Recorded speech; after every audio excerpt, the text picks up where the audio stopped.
Hello again, everybody. Gary Ferman and Mattt Shodell here. And now that everybody has gotten over their stomach flu from absorbing the stench of the 2020 and 2021 recruiting classes, we are here today to talk about 2022, a class that I would say was a little bit better than 2020 and 2021. Couldn't really be much worse than those two recruiting classes. But because of the fact that Mario Cristobal came in late in December, that the class was already pretty much in place, they only ended up signing 14 high school kids that year, and really, were only able to add a few pieces in the frenzied few weeks of recruiting after Mario took over. I'm going to say it's just extremely average. It's really not anywhere close to where you want to be. It's not where I think that the Miami Hurricanes will end up being as they move forward here under Mario and, go 2023, 2024, 2025, 2026. Those classes are going to look significantly better than what we have seen here in 2020, 2021, and 2022. Matt, I'm gonna kick it over to you here. Essentially, to sum it up, there were 14 high school kids taken, and then the rest of the class was filled in the transfer portal, and with 11 extra guys that came out of the portal plus a JUCO edition. So 26 total guys coming into the program, only 14 of them the traditional way out of high school. And it's kind of like a hodgepodge, quite frankly, because it was a hodgepodge. When you look at what's coming up here, 13 of the 26 are gone from the program, no longer part of the Miami Hurricanes. Most of them were sent packing. A few of them, came up with some other plans, like Colby Young. He went in the portal and went to Georgia. But really, you're not missing too many of those 13, and we'll talk about that in a moment. But there are only 3 anticipated starters on this year's team that come out of this recruiting class. And, outside linebacker Wesley Bassane, offensive guard Inez Cooper, who was a late addition by Mario, was not in place under Manny Diaz, and transfer cornerback Daryl Porter Jr., another late addition by Mario, who was not part of the original Manny Diaz class. So the only guy that was in place when Manny got sent out, very justifiably so, was Wesley Bassane. And you've got a few other guys that are battling to start in Jaden Harris, defensive back, Isaiah Horton, a wide receiver who I believe might have been added by the Mario team also. Matthew McCoy, who was added by the Mario team. Akeem Messidor and Markeith Williams, who I believe was in place under Manny Diaz. And then one guy battling to be a backup, Ahmad Moten. Not a very pretty picture, Matt. I know we're used to it, but you now have to be looking forward to improvement from what we've been seeing now over several seasons leading up to this class. Well, we look at the classes, obviously class by class, but I think fans get sort of hung up on, well, what should it look like? Who are we comparing it to? Because Miami's been doing this forever. So what should it look like? And I've been posting on the message board about it. So basically, this is the general gist. If you want to be a successful program that's built through recruiting, and you could argue Florida State, for instance, is not. They've been taking transfers like crazy ever since the portal's become available to them, and it's been working out so far. But again, year after year, you got to reload. They have so many guys that left because portal guys come for 1 year, maybe 2 years. They're really good portal guys because they're going to the NFL. That's why they're in the portal, right? If they're really good, if they're free agents, they want to play 1 year and then be gone to the NFL. So you see half of FSU's starters being turned over every year, and they got to refill those guys in the portal for the most part. But notwithstanding that, if you want to build through recruiting, which the top programs generally have done, the Georgias, the Alabamas, the Ohio States, the Michigans, they're doing it mainly through recruiting and development, and then having guys that are staying, 2, 3, 4 years in the program. as starters, or at least as guys on the 2 deep. So anyway, if you think about it just in terms of what it should look like, right? If you're it's like a balanced housing market, right? If you want to have a balanced housing market, this is what the numbers should look like.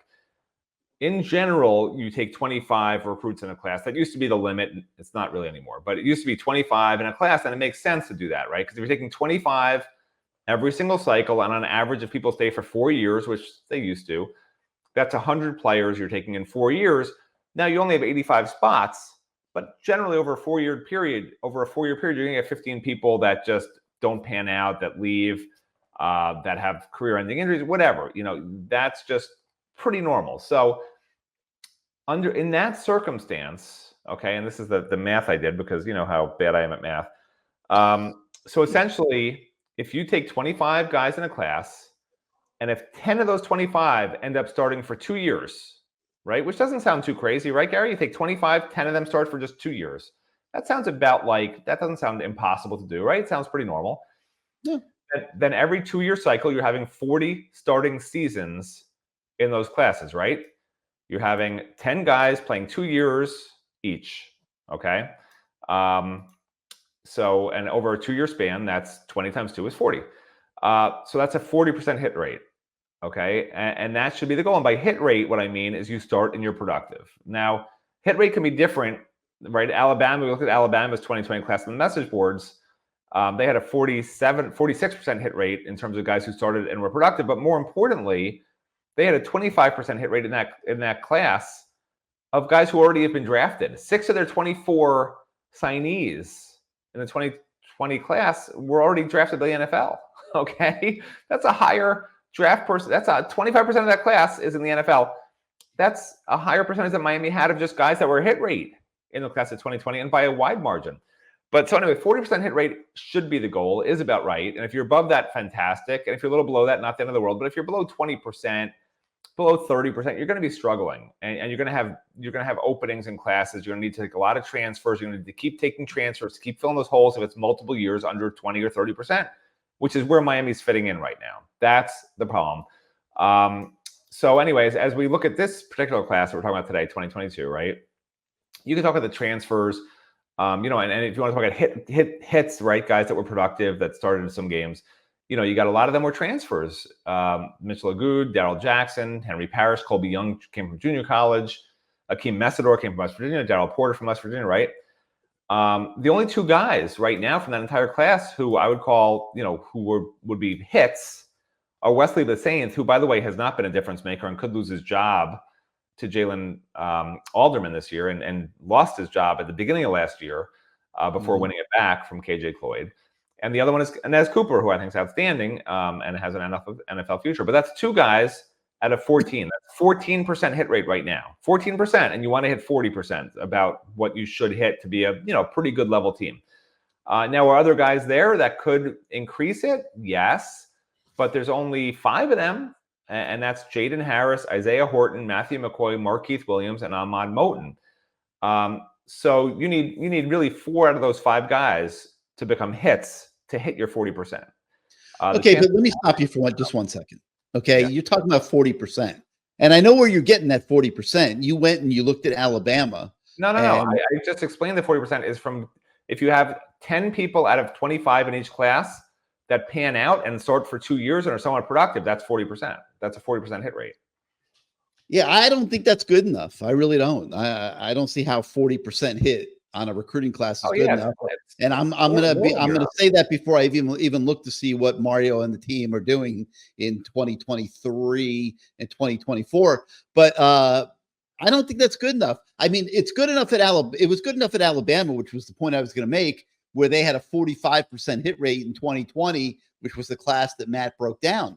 But their hits were hits. I mean, their hits were 1st and 2nd round draft picks. I mean, elite football players. You can get by if you have 10 elite football players and 15 just so guys, depth fillers, or guys that don't make it that you're cycling through. You could survive that if you got 10, what Matt would call free agents, guys that are 1st and 2nd round draft picks in the NFL draft. And that's how Alabama survived not a significantly better level of recruiting, quite honestly. They're handpicking their guys all over the country, and they have a lot of misses too. And I still maintain that the head football coach that puts together the scouting department that takes this 45% hit rate and gets it up to 55, 60 is going to emerge at the top of college football. Because there is so many wasted scholarships out there, so much money being burned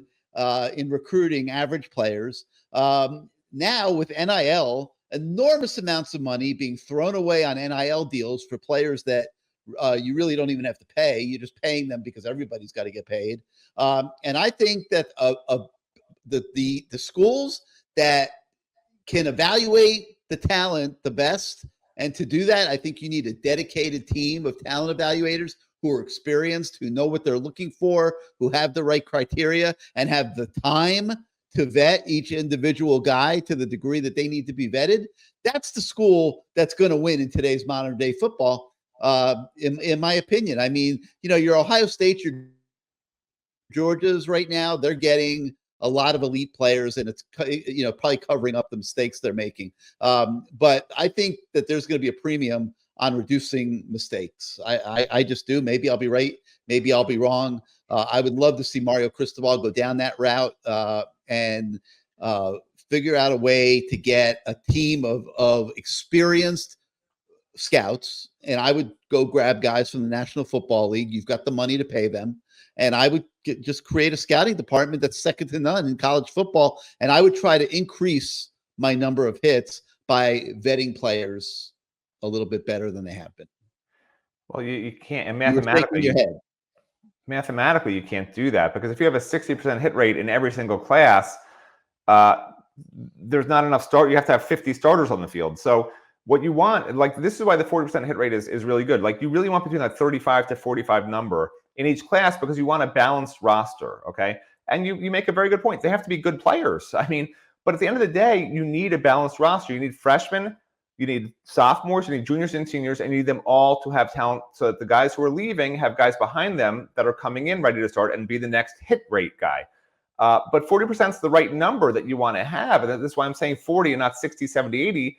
I don't want an 80% hit rate in a class, because if you have an 80% hit rate in a class, that means the class behind it's 20% hit rate, because they're not going to start over the 80% hit rate. The hit rate generally is not going to be guys who start for 1 year and go to the NFL. The hit rate is generally guys who will start on average for a couple of years. Some guys start 1 year, some guys will start games for 3 years, but generally players stay at a program for 3 to 5 years.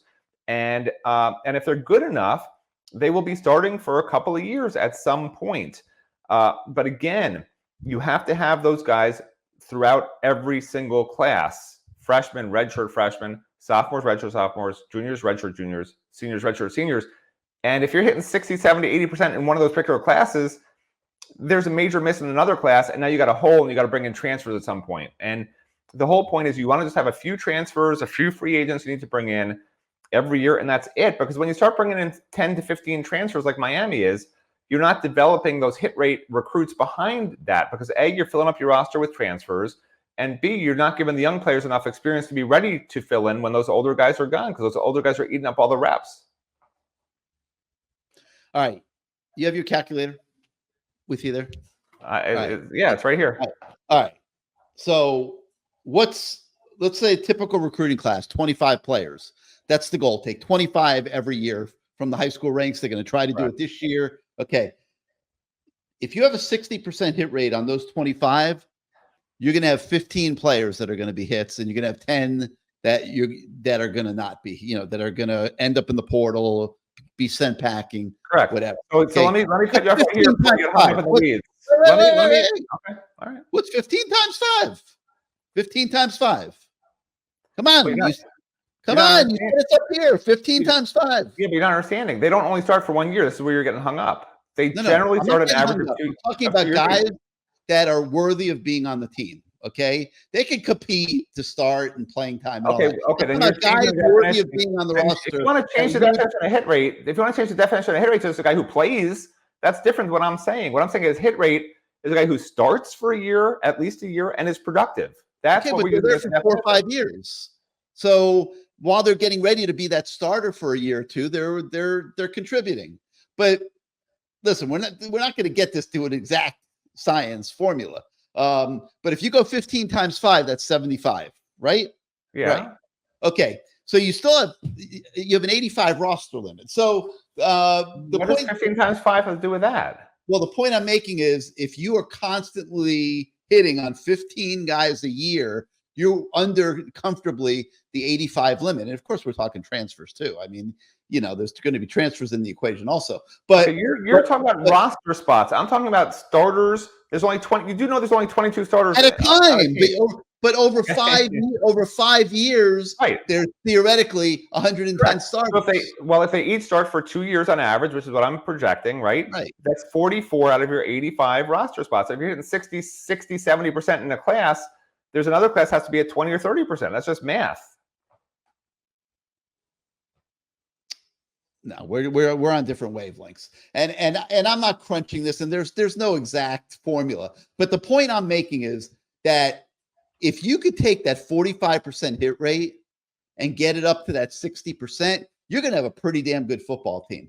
And to me, like, that is the goal for Mario Cristobal and company. We're gonna see them, and we're gonna keep breaking these down in ensuing years, and we're gonna see how they are able to improve what was going on under Manny Diaz. But this is just even though it's a little bit better than 2020 and 2021, 2022 is just not what you're looking for. I mean, when you talk about 13 out of 26, 50% of the class we're talking 2022. So after 3 years, they're not even in the program anymore. Ja'Cory Brown, Trevante Citizen, he got hurt, but he's still not in the program.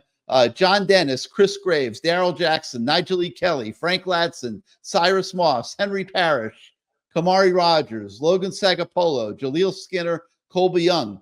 They're not in the program anymore. And that is where things have to improve. And tomorrow we will be talking about 2023, and we will see if we start seeing that improvement, because that was really year one of Mario. Okay. Like, people that want to dump on Mario and are looking for reasons to dump on Mario are going to try to say that 2022 was year one of Mario. 2022 is not year one of anything. Okay. Mario came in late in the game. The class was already pretty much in place. They tried to hold it together. They tried to add to it where they could in a few weeks, and they were able to add some pretty, good pieces like a Nez Cooper in those 3 weeks. But you weren't going to start adding 5 stars all over the place when you have 3 weeks to recruit. I mean, I'm sorry, it just was not reality. NIL was just taking form. John Ruiz wasn't really John Ruiz yet. He would kick in the next cycle. This class is an improvement, but it's still not where you want to be yet. And that's why I think you've seen so much turn the last couple of years. I think 42 new players, Matt. Am I correct on this year's team? I believe 40 was the number. Did the number end up being 42? I believe so, between transfers and incoming freshmen. And it was about that last year too. So you're seeing a lot of churn, a lot of new faces every single year. That should get reduced here now, going into the future. Matt, closing thoughts. Well, I mean, I'll just, instead of taking out a calculator, I'll just make it simple for you. So let's say in one class you take 60% hit rate. That's 15 starters out of 25, right? And let's say they're all offensive players. 15 starters or very, very significant contributors to where you feel they're. If you want to change the definition of just second team guys, then I can't help you. But my definition is a hit. Well, they're not second team guys for life. They wouldn't be second team guys for life. They would be guys that would be working their way up the food chain. Will they ever start in their 4 years? That's what I'm trying to ask you. Yes, of course. Okay, so the definition is a starter and a productive starter. Okay. So we're going to say 60% hit rate where they start at least 1 year. And, some of them will start 1 year, some will start 3 years. I just made it an average of 2 years. But anyway, the math here is what I'm going to get to here, okay? So if you have a 60% hit rate, and let's just say this particular recruiting class, you take 15, and they're all offensive players. They're all offensive players. They all start for 2 years, and that's it. And then they're gone, okay? 15 hits out of the 25, which is 60%. Fantastic. The next year, You again take 25, 15 or hits all on defense now, right? And they also all start for 2 years, okay? And then the same thing the next year is 15 on offense, 15 on defense, right? So now you were winding up with 30 starters on offense and 30 starters on defense in a 4-year window. And you only have 11 players that can start. Right. Yeah. So you're winding up with four. You're winding up with 4 more per 2-year cycle than you can possibly have, which is 8 more over a 4-year cycle on offense and defense. So you're plus 16, which is why I'm saying, 60% is absurd. 40%'s good. Okay, 60% is impossible. 60%. You can do. It's got to be better than 40. You can do 60. You can do 60 in a given year, but you're going to wind up again. You're going to wind up at the 20. Like, it's going to balance out at about 40 if you're good. And the whole point is, you need a balanced roster. You need talent. You need to develop talent, and that's it. Like, it's not, you don't need a calculator to do it. So you just need and trust me, Mario Cristobal is not looking at it like by percentage of hits. He's not doing what we're doing, okay? But when you go back and do the post-mortem of these recruiting classes, people wonder, why do we do this? It's embarrassing the player, somebody said on the message boards. The reason we do this is because it's a post-mortem of what's happened to this program. How else are we supposed to evaluate what's gone on in any tangible way? You look at Alabama and their hit rates. You look at Georgia and their hit rates. Ohio State and their hit rates. They're not 20%. They're not 10%. That's the numbers Miami's looking at. Hey, but and I know I said closing thoughts, but there is no way in hell that Mario Cristobal is sitting there at Miami football headquarters saying, "Hey guys, let's go out and recruit. Okay, we're going to sign 25 guys." But we're okay if 10 or 12 of them are okay, or if 10 of them are good, we're good. We can miss on 15 guys in this 25-man recruiting class because we'll be at that 40% level, and that's going to be good enough. Hell no, that's not what they're saying. They're trying to hit on everybody. But it doesn't matter, because at the end of the day, 40% are going to start for a couple of years on average. Like, there's not enough spots to start, and the other guys will be backups that won't be deemed good enough. But the point is, you got to be up here, right? You look at Alabama, right? I think FSU took 5 Alabama transfers this year. Those are guys who at Miami, they might have been hits. At Alabama, they're not good enough. So the whole point is, you got to get to the 40%. You got to be up here. You can't, even if Miami's at 40% with a bunch of guys that are losing games, that would be a different story we would write. Like, what's gone wrong? They're hitting 40%. What's gone wrong? That would be talent evaluation and coaching at that point, right? But that's not been the problem at Miami. The problem at Miami is everyone's leaving and you don't even know what you have. They don't even stick around long enough to find out. We're going to file this away, and we might not. And it's because, and by the way, it's recruiting. It's obviously recruiting misses, but yeah. We're going to file this away, and we won't really start figuring it out probably for another 12 to 24 months, but because we will keep doing this. And we're going to see how these numbers improve moving forward and how it correlates to the success of the football team. And it's going to be fun to do that because it is getting better. So that's going to do it for today for our analysis of the 2022 recruiting class. You got the story on the website to go check out. Hope you enjoy that. We'll be back tomorrow to celebrate things getting better. We'll be talking about the 2023 recruiting class, which is the true year one of Mario Cristobal, regardless of what anybody might try to say. Have a great day, everybody. We'll see you next time.